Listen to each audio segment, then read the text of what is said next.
Well, I love kittens and puppies.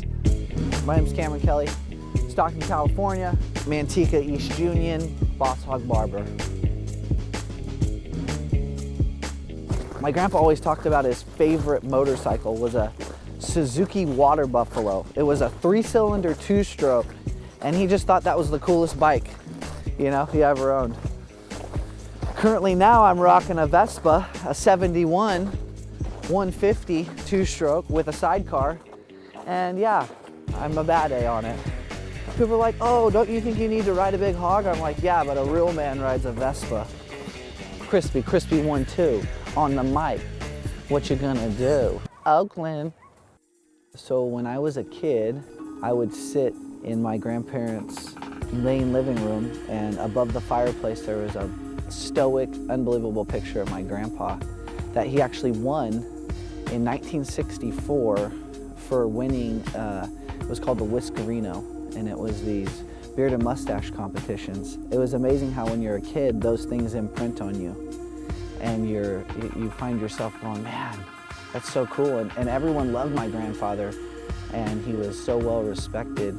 I guess you couldn't not let that affect you. I was born in Stockton, California, 1984, which makes for an interesting person.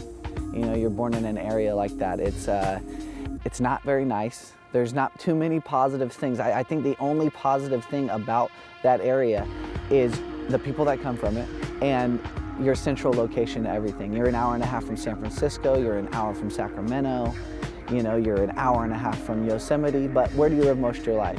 You rarely leave that, that 12-mile space around your house. My mom was a school teacher, and I'm this little white boy living in Manteca, Stockton, the baby of 3, and I think birth order also might have shaped me a little bit. So I'm a little kid, I'm a hellion, my brother's beating me up. My mom says I would have been a sweet kid had it not been for my brother, who just terrorized me. My dad, interesting dude. Not a bad guy, just I didn't know who he was. I don't know who that guy is. He lived with me, but I couldn't relate to him at all. So my grandpa Jack, end of his run, 1964, Angels Camp, California, Whiskerino Fancy Beard Champion. That was something I always thought was cool. So as soon as I could grow facial hair, I thought, man, I want to be like my grandpa.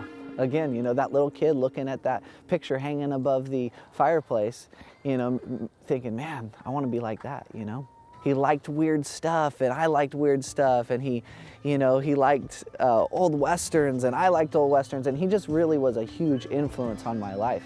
It was cool to see at his funeral that even the people that worked with him, man, they had the same thought of him as I did as his grandkid.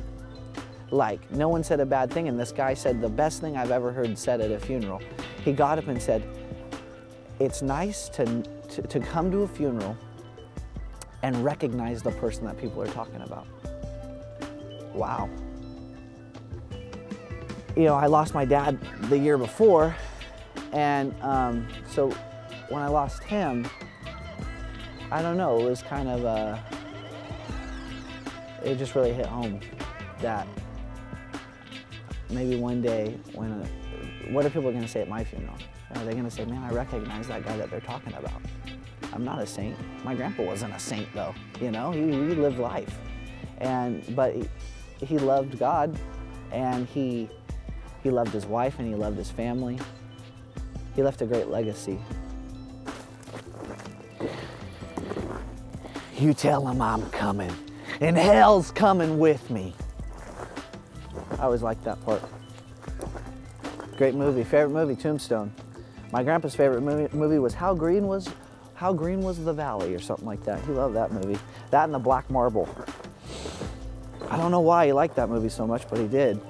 A reoccurring theme throughout my early adulthood is style and clothing and and art and music, and so people are suggesting you'd be great at hair, and in my mind I'm going, well, guys that do hair tend to be a little bit weak in the wrists, you know what I mean? And I have this image of myself as this kind of alpha male. Who knows if that's true or not?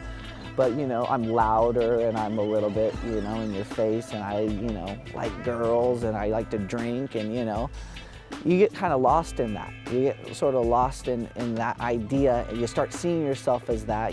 People start seeing you like that, so that's all you are. You know, a lot of my life has been shaped, I feel like, by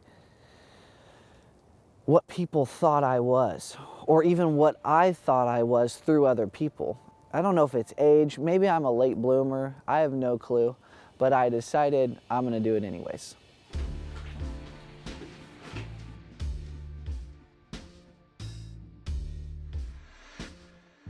Well, I had a knack for it. I like it, I'm good at it. It just kind of worked out for me. Don't let your fear of what others think about you determine who you are. Don't let fear direct your life. If you think you want to do something, do it. Don't think that it's just gonna happen because you had a notion that it might happen. Make it happen. You're the only one that's gonna do it. I look at a lot of my buddies and, you know, they just seem to have, man, they've made the right decisions, you know, they skated through or whatever, you know, they just, they followed that clean line, you know, and I guess I had to get my ass kicked a couple times, you know, to kind of figure it out, and I'm still figuring it out. It's the fire that makes, you know, refines the gold. I don't think I'm a finished product. Hopefully I'm not a finished product. My story's not over.